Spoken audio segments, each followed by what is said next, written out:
Sebab-sebab Perang Salib. Sebab langsung terjadinya Perang Salib adalah adanya permintaan Kaisar Alexius Komnenos II, Kaisar dari Bizantium, itu meminta bantuan dari Romawi, karena daerah-daerahnya yang terseret sampai ke pesisir laut Marona ditindas dan dibinasakan oleh dinasti Saljuk.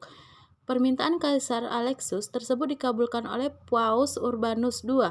Paus berseru kepada umat Kristen Eropa supaya bangkit mengadakan perang suci terhadap umat Kristen Eropa supaya bangkit mengadakan perang suci terhadap umat Islam. Maka Raja Kristen Eropa menyiapkan diri bersama pasukannya untuk turut serta dalam peperangan tersebut.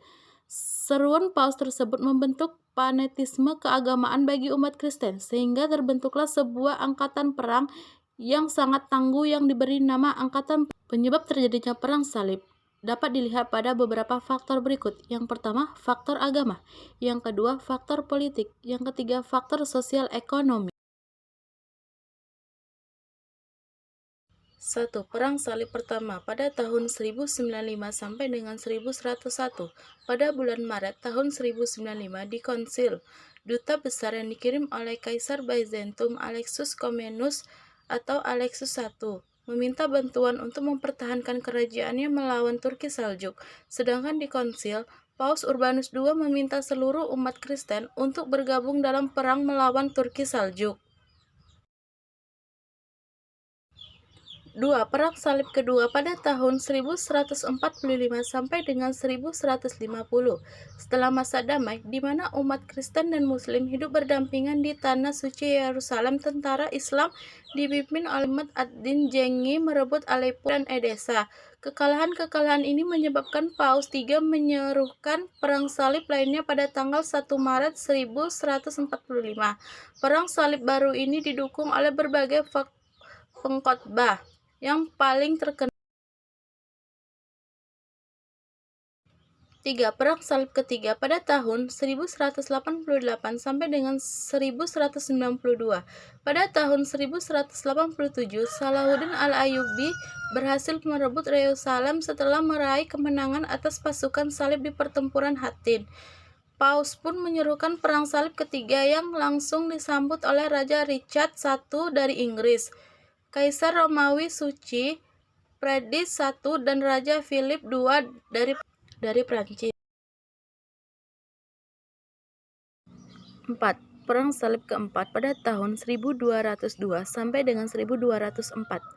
Perang Salib keempat dimulai pada tahun 1202 oleh Paus ketiga dengan maksud untuk menginvasi Tanah Suci melalui Mesir. Perang ini juga menjadi kendaraan bagi ambisi politik Venesia memperluas kekuasaan Venesia di timur dekat dan melepaskan diri dari Bizantium. Akibat Perang Salib. Perang Salib menimbulkan beberapa akibat penting dalam kehidupan dunia. Perang Salib membawa Eropa ke dalam kontak langsung dengan dunia Muslim, terjalinnya hubungan antara Timur dan Barat. Kontak ini menimbulkan saling tukar pikiran antara kedua belah pihak. Pengetahuan orang Timur yang progresif dan maju membesar bagi pertumbuhan intelektual Eropa Barat. Hal ini melahirkan suatu bagian penting dalam menumbuhkan reaksi di keuntungan Perang Salib bagi Eropa adalah menambah lapangan perdagangan, mempelajari kesenian, dan sebagainya dari orang Islam. Mereka juga dapat mengetahui cara bertani yang maju dan mempelajari kehidupan industri Timur yang lebih berkembang. Akibatnya yang paling strategis dari Perang Salib adalah hancurnya peradaban Bizantium yang telah dikuasai oleh umat Islam sejak Perang Salib keempat hingga pada masa kekuasaan Turki Utsmani pada tahun 1453. Akibatnya, seluruh kawasan pendukung kebudayaan Kristen Ortodoks menghadapi kehancuran yang tidak terkalahkan, yang dengan sendirinya impian Paus Urban II untuk unifikasi dunia Kristen di bawah kekuasaan Paus menjadi